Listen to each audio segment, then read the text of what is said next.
Hey guys, welcome back to Mr. Civil Engineer. Guys, ये question effective stress analysis and permeability का question है। Gate 2020 में 2 marks का पूछा गया है। तो इस क्वेश्चन को आप अच्छे से रीड करेंगे वीडियो को पॉज करके। क्वेश्चन में एक फिगर भी प्रोवाइड किया है जिसको मैंने यहाँ पे ड्रा किया है। तो फिगर को मैं एक बार समझा देता हूँ। इस फिगर में जो भी मैंने ग्रीन कलर से रेक्टेंगल बनाया है एक हमारी वाटर टैंक में यहाँ पे बॉटम में एक फिल्टर मीडिया लगा है। फिल्टर मीडिया को मैंने ब्लैक कलर से शो किया है। तो वाटर नीचे से फ्लो हो रहा है, यहाँ से फ्लो हो रहा है वर्टिकली अपवर्ड डायरेक्शन में। ठीक है। और इस टैंक में 2.5 मीटर की एक लेयर है सैंड की।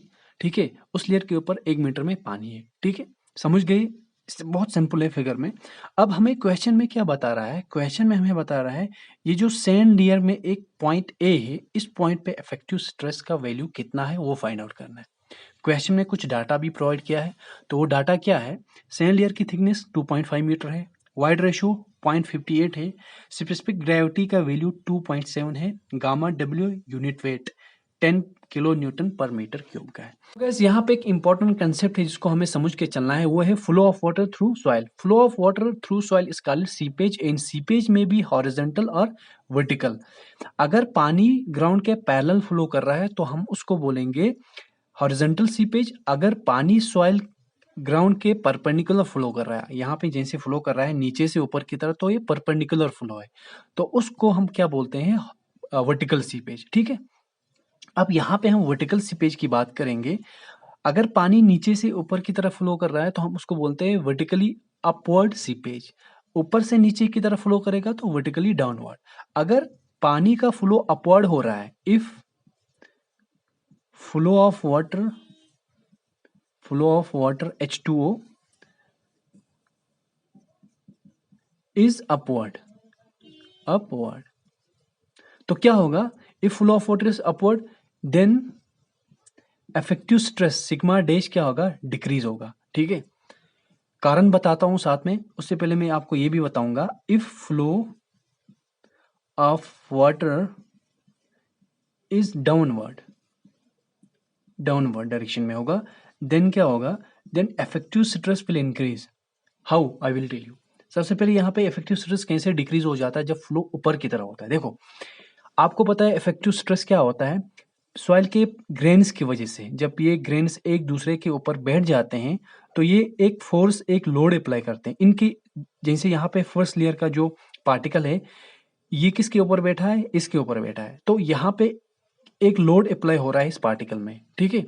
अब जब फ्लो ऊपर की तरह होगा तो ये पानी क्या करेगा? इन सॉइल के ग्रेन्स को धक्का देगा and they will move away from each other. तो पानी की वजह से ये एक दूसरे से बिछड़ जाएंगे। ठीक है। जिसकी वजह से इफेक्टिव स्ट्रेस का वैल्यू कम हो जाता है। ठीक है।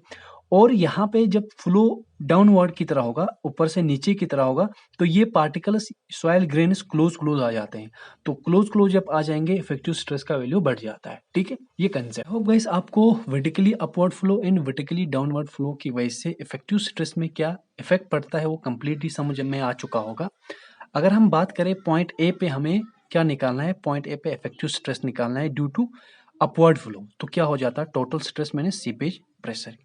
सीपेज प्रेशर माइनस में क्यों आ जाता है यहाँ पे? क्योंकि फ्लो नीचे से ऊपर की तरह हो रहा है ना, तो नीचे से ऊपर की तरह जब फ्लो होता है तो इफेक्टिव स्ट्रेस का वैल्यू डिक्रीज होता है। इसलिए यहाँ पे सीपेज प्रेशर की का जो साइन है हमने नेगेटिव रखा। अपवर्ड फ्लो का मतलब ये भी होता है कि वाटर टेबल अगर आपको बताया होता है क्वेश्चन में कि वाटर टेबल रेज हो रहा है। ठीक है। Water table raise means water is flowing in upward direction. अब यहाँ पे अगर वाटर टेबल फॉल हो रहा है या वाटर वर्टिकली डाउनवर्ड फ्लो कर रहा है तो यहाँ पे इफेक्टिव स्ट्रेस 8.8 की इक्वेशन क्या बन जाती? Total stress plus PS seepage pressure. ठीक है। फिलहाल हम इक्वेशन सेकंड को मिटाते हैं यहाँ पे, क्योंकि हमारा फ्लो अपवर्ड डायरेक्शन में हो रहा है। ठीक है। तो सबसे पहले हम यहाँ पे टोटल स्ट्रेस निकालेंगे, फिर सीपेज प्रेशर निकालेंगे। तो इसको सब्ट्रैक्ट करके जो हमारा फाइनल वैल्यू आ जाएगा वो हमारा आंसर आ जाएगा। ठीक है। तो यहाँ पे टोटल स्ट्रेस हम सबसे पहले फाइंड आउट करेंगे। टोटल स्ट्रेस क्या होगा?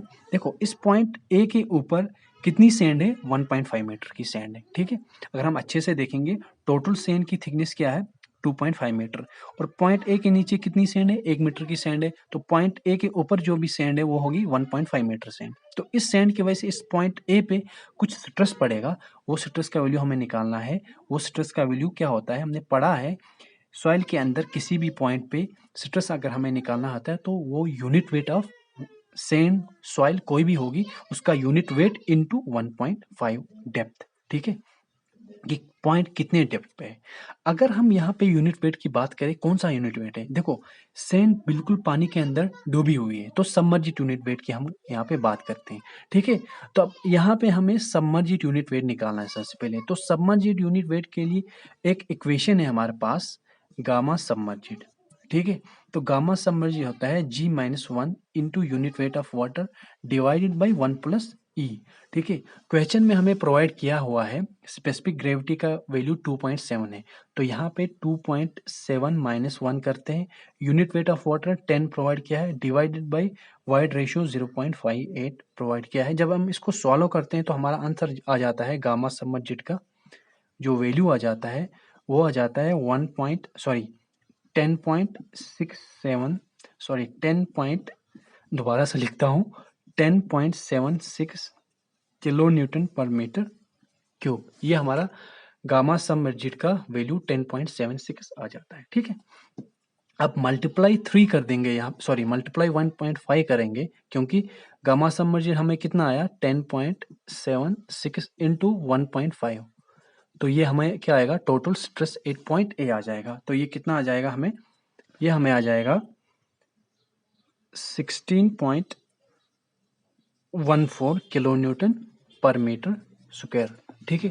तो 16.14 किलो न्यूटन पर मीटर स्क्वायर हमें टोटल स्ट्रेस आ चुका है पॉइंट ए पे, ठीक है, ये याद रखना। अब हम क्या निकालेंगे, अब हम निकालेंगे सीपेज प्रेशर। तो सीपेज प्रेशर का फॉर्मूला हमें पता है, सीपेज प्रेशर पीएस होता है, इसका फॉर्मूला होता है hydraulic gradient I into unit weight of water into Z, ठीक है। तो यहाँ पे हाइड्रोलिक ग्रेडियंट क्या होता है, H/L होता है into unit weight of water into Z.